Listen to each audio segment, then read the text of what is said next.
Hi, my name is PJ, and welcome to our short presentation. Have you ever wondered how the rich keep getting richer while broke people stay broke and the middle class seems to be shrinking? Well, this isn't nearly as mysterious as it may appear when you examine the specific differences in how broke people, the middle class, and the rich spend their money. Now, this is such a simple concept, yet so profound, it nearly knocked me out of my chair when I finally understood it. I'm going to show you exactly how the rich spend their money, and you can evaluate for yourself why they keep getting richer and the broke keep getting broker, and why the middle class remains so stressed out. Now, to get started, I'd like to review some financial terms we'll be using during this presentation. The terms that you need to be familiar with are cash flow, which means money you bring in, expenses, which means money you spend, assets. Now, this is the most confusing one. You're probably familiar with the traditional definition of an asset, which is something you own or have equity in. However, back in the 1990s, Robert Kiyosaki introduced us to a new definition of an asset in his groundbreaking Rich Dad, Poor Dad series of books. Robert taught us that an asset is something that pays you, and that's the definition we'll be using here. Liabilities is the last term, and it's defined as things that cost you money. As an example, a house is typically viewed as an asset, but can it actually be a liability? Yes, with our revised definition, anything that costs you money is a liability, not an asset. If you have a mortgage, your house is an asset to your banker because it pays him or her every month. But could a house also be considered an asset to you? Yes, in the right circumstances it could, when it pays you money. Let's say you buy a house and you rent it out, and it paid you a positive cash flow every month after all expenses. That would then be considered an asset. Now, one more time with the terms, just to be very clear before we continue. Cash flow is money you make. Expenses, that's money you spend. An asset pays you, and a liability costs you. Now let's take a look at how broke people spend their money. Now, when I say broke people, I'm not referring to the destitute. I'm speaking about that large portion of our society that lives from paycheck to paycheck and who never seem to have any money. In fact, most times there's more month left at the end of their money, and I'm sure many of you can relate to that group. On payday, broke people buy what I'm going to call stuff. Well, what's stuff? Well, that's inexpensive things that people buy that they don't really need to survive. You go into someone's house and you can't find any counter or tabletop space in the whole house because of all the stuff on it. Their house and their cars are full and cluttered with stuff.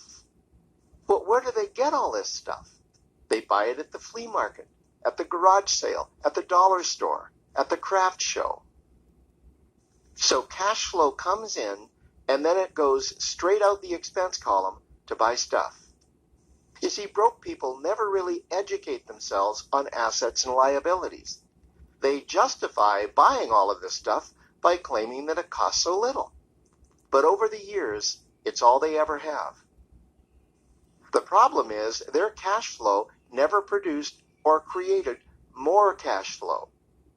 Now, please understand, I'm not undermining or taking any shots at this or any group. I just see a lot of financial difficulty out there, and it really doesn't need to be that way. Creating wealth isn't a mystery, it's a formula. The only reason someone doesn't create wealth is because they either don't know the formula or they don't apply the formula. Now let's take a look at the middle class. The middle class is the group that society mistakenly thinks are rich. They're not. Yes, they typically earn a six-figure income, and many of them appear rich, but it's what they buy with their money that keeps them prisoners of the middle class. What they typically buy are liabilities. Remember the definition of a liability? Things that cost you. By buying liabilities, the money gets pushed up and out their expense column.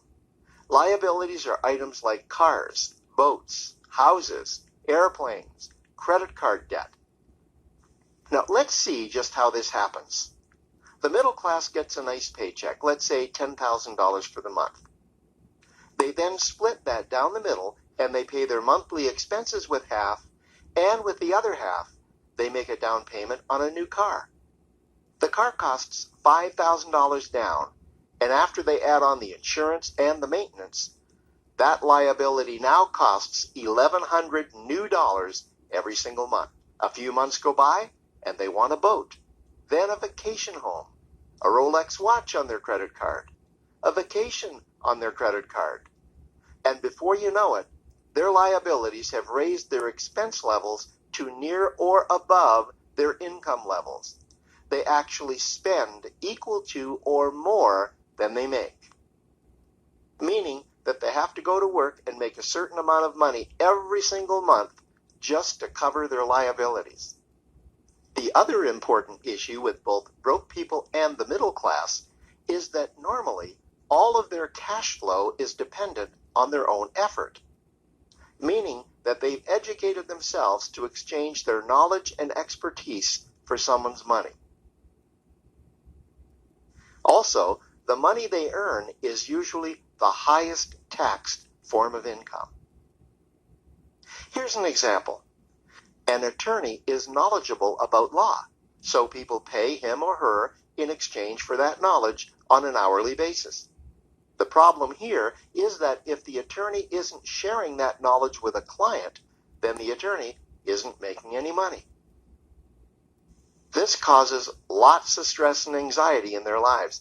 And if you ever ask them to take an afternoon off to play golf with you, well, they very rarely can because of how much money it'll cost them to take that time off.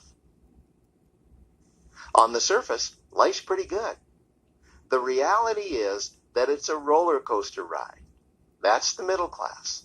Now, I know this group very well because for a great deal of my adult life, that was me. Now let's take a look at how the rich people spend their money. Rich people acquire assets. Again, an asset is something that pays you.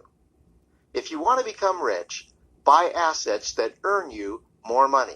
The money cycle looks like this. Acquire assets that produce cash flow, invest the profits to acquire more assets that produce more cash flow, invest those profits to acquire more assets that produce more cash flow. The rich spend their money and acquire things that produce more money. Here are a few examples of assets that produce more money. Investments are the obvious ones: stocks, bonds, real estate. Education is another asset. If you learn how to do something that produces more money for you and you actually do it, that's buying an asset. There's a great quote that goes, "If you think education is expensive, you should see how expensive stupidity is."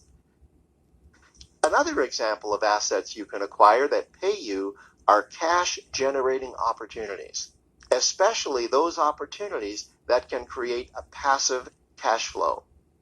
Passive meaning that once you build it up, the money continues to flow whether you're still building it or not. Here's a small example. Let's suppose you bought a pinball machine and you put it in a barber shop, and you don't spend any of the profits. You save them until you can buy another pinball machine and put it in another barber shop. This, by the way, was Warren Buffett's first business. If you don't know who Warren Buffett is, he's one of the top 2 richest men in America. The rich are extremely eager to find those passive cash-generating opportunities because those opportunities continue to pay them month after month, year after year, long after they've stopped working the opportunity. You know, I see this happen again and again with successful entrepreneurs. They find a passive cash flow stream that they build up, and it continues to pay them month after month, year after year. They then take those profits and multiply them in another passive cash-generating opportunity, and then again in another. In conclusion, here's what I've learned over the years. you can't find these passive cash generating opportunities unless you're open to hearing about them. Then, once you find them, you must be willing to see what fits you and then act. Now, the reason I say this is that I once answered a hokey little ad that I ended up generating 7 figures from, simply because I answered that ad and then took action. These opportunities are out there. You just need to find them. You also must be opportunistic enough that when the right situation does present itself, you don't miss it.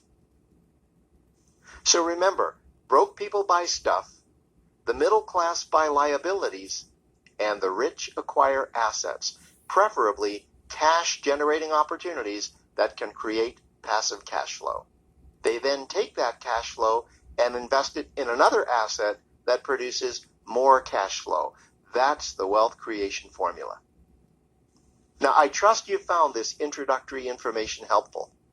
Now, to learn about one of the greatest cash-generating machines on the planet, click on the link below to proceed to step 2.